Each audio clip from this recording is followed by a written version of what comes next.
anak-anakku yang ganteng dan cantik, pada hari ini kita akan melanjutkan pembelajaran kita.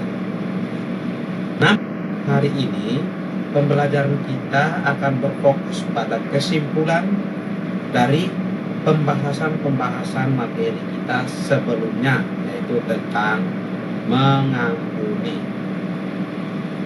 Namun sebelum kita lanjut dalam pembelajaran kita hari ini, marilah kita membuka pembelajaran kita di dalam doa. Mari kita berdoa.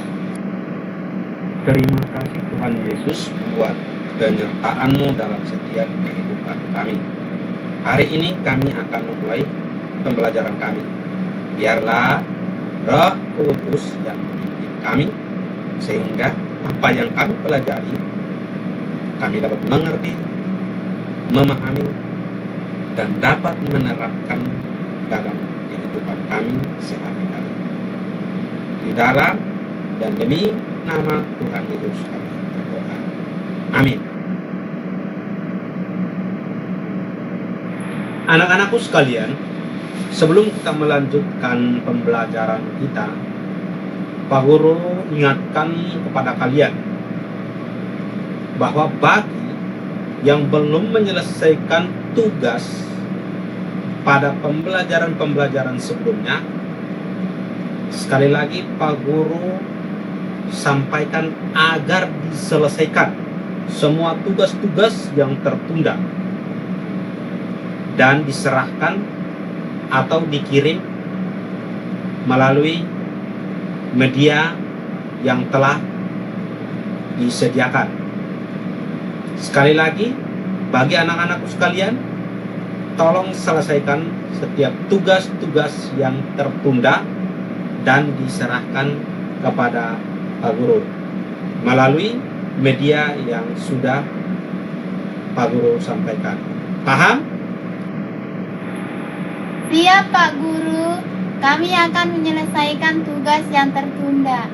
Terima kasih sudah mengingatkan dan memberi kesempatan pada kami untuk menyelesaikan tugas kami yang tertunda.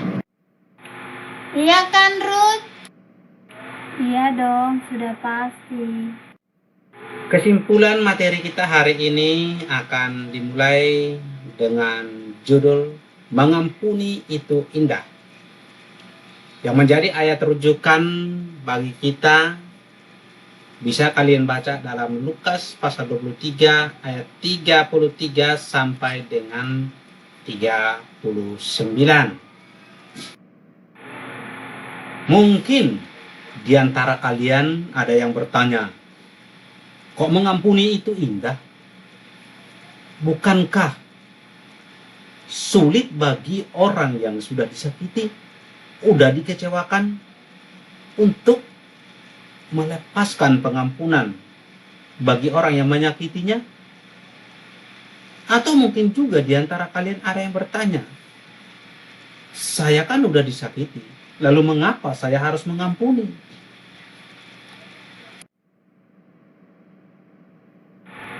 Nah, perhatikan baik-baik. Mengapa dikatakan bahwa mengampuni itu indah? Mengampuni itu indah karena apabila seseorang melepaskan pengampunan, maka dia akan memperoleh janji-janji dari Allah. Lalu mengapa saya harus mengampuni? Orang saya disakiti. Nah, jawaban yang pertama, perhatikan di papan tulis. Karena mengampuni adalah perintah Allah. Bisa kalian baca dalam Kolose pasal yang ketiga ayat yang ke-13. Dalam Kolose pasal 3 ayat yang ke-13 dituliskan bahwa sabarlah kamu seorang terhadap yang lain, dan ampunilah seorang akan yang lain apabila yang seorang menaruh dendam terhadap yang lain, sama seperti Tuhan telah mengampuni kamu. kamu perbuat jugalah demikian. Nah, ini adalah perintah Tuhan. Tuhan memerintahkan agar setiap umat manusia jangan menaruh dendam. Apabila ada yang disakiti, maka dia harus bersabar dan harus mampu melepaskan pengampunan kepada orang yang menyakitinya. Itu adalah perintah Tuhan. Jawaban kedua dari pertanyaan mengapa kita harus mengampuni, yaitu karena kita juga telah menerima pengampunan dari Allah. Yang menjadi ayat Alkitab bisa kalian baca dalam Efesus 4 ayat 32. Nah, ini adalah salah satu dari ayat rujukan dalam Alkitab. Tetapi hendaklah kamu ramah seorang terhadap yang lain, penuh kasih mesra dan saling mengampuni, sebagaimana Allah di dalam Kristus telah mengampuni kamu. Dari ayat tersebut sangat jelas menyatakan bahwa karena Allah lebih dahulu sudah mengampuni setiap kesalahan, setiap pelanggaran, setiap dosa yang dilakukan manusia melalui anaknya Yesus Kristus yang lahir ke dalam dunia, menderita, disalibkan, mati, dan untuk menebus setiap pelanggaran yang kita lakukan, maka kita juga kudu wajib mengampuni semua kesalahan atau mengampuni orang yang telah berbuat jahat, yang telah menyakiti kita. Selanjutnya, alasan yang ketiga, mengapa harus mengampuni? Karena tidak ada masa depan bagi orang yang tidak mau mengampuni. Nah, sekali lagi, karena tidak ada masa depan bagi orang yang tidak mau mengampuni. Bisa dibaca dalam Ayub pasal 5 ayat 2. Sesungguhnya orang bodoh dibunuh oleh sakit hati, dan orang bebal dimatikan oleh iri hati. Lalu lanjut ayat 21 ayat 25. Yang lain mati dengan sakit hati, dengan tidak pernah merasakan kenikmatan. Ini sangat jelas menjelaskan bahwa orang yang tidak mengampuni tidak memiliki masa depan. Dia adalah orang bodoh dan akan mati karena sakit hatinya, akan mati karena kebebalannya. Nah, oleh sebab itu, jika ingin mempunyai masa depan kini dan akan datang, maka harus mengampuni sesama yang menyakiti diri kita. Alasan berikutnya, mengapa kita harus mengampuni, atau mengapa saya yang telah disakiti harus mengampuni, yaitu karena neraka menanti orang yang tidak mau mengampuni. Nah, bisa kalian baca dalam Yohanes pasal 3 ayat yang ke-15.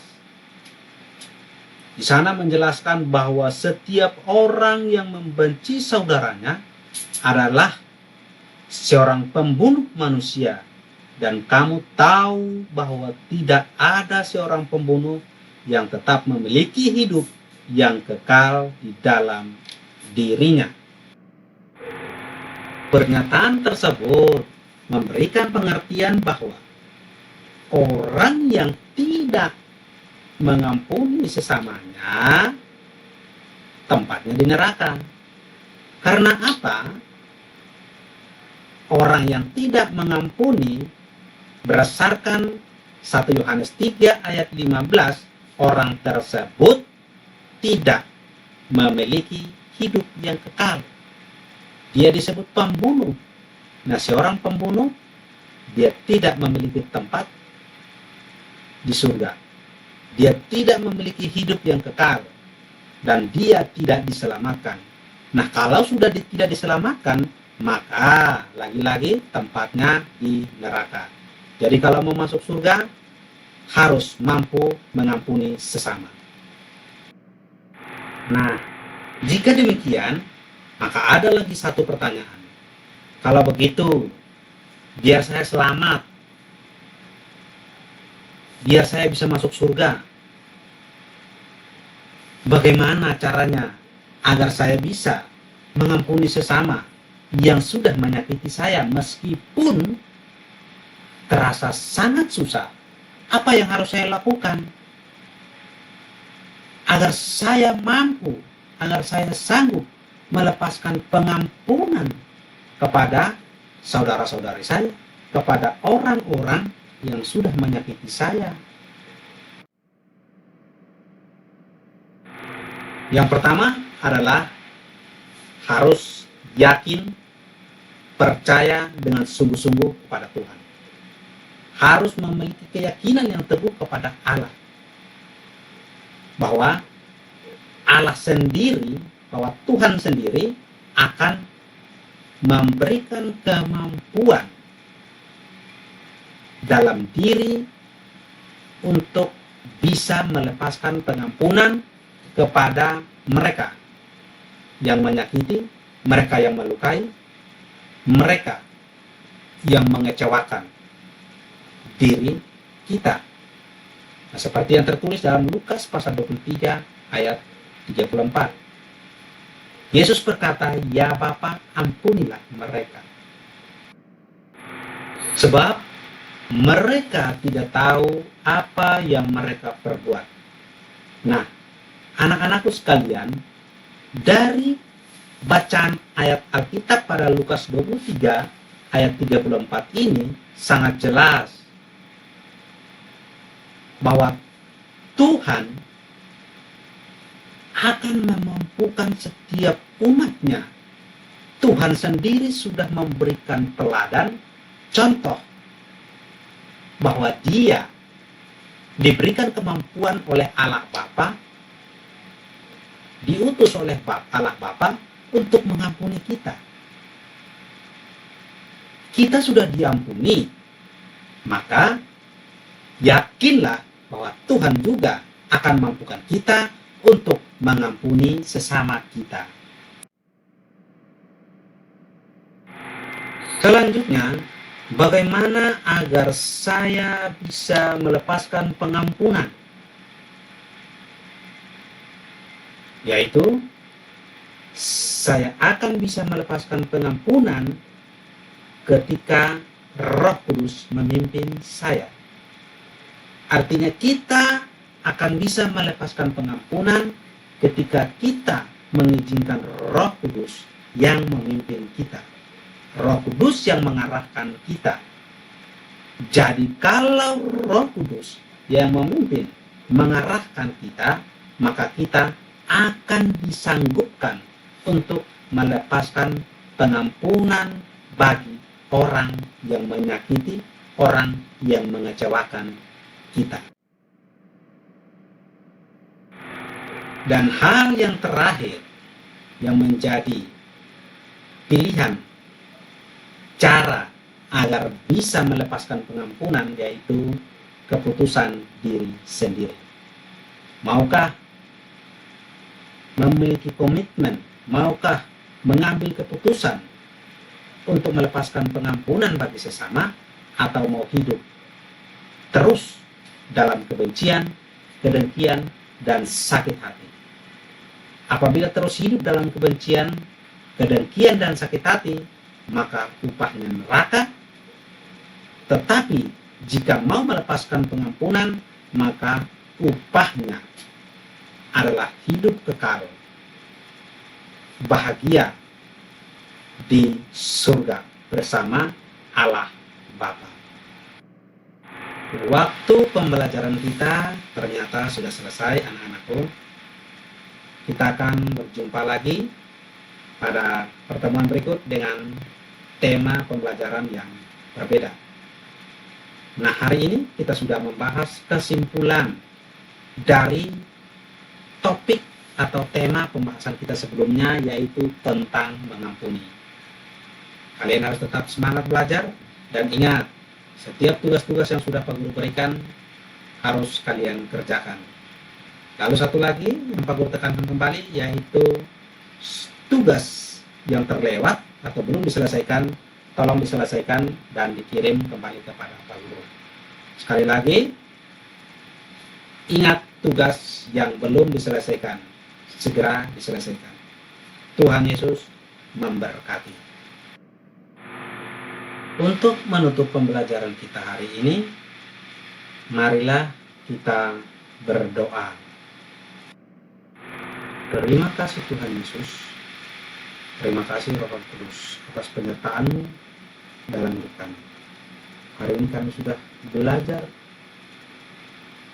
pembahasan kami, yaitu kesimpulan tentang bagaimana hidup dalam pengampunan. Roh Kudus, mampukan kami agar kami mengerti dan kami bisa mengaplikasikan dalam kehidupan kami hari lepas hari. Terpujilah nama-Mu Tuhan Yesus kekal selama-lamanya. Amin.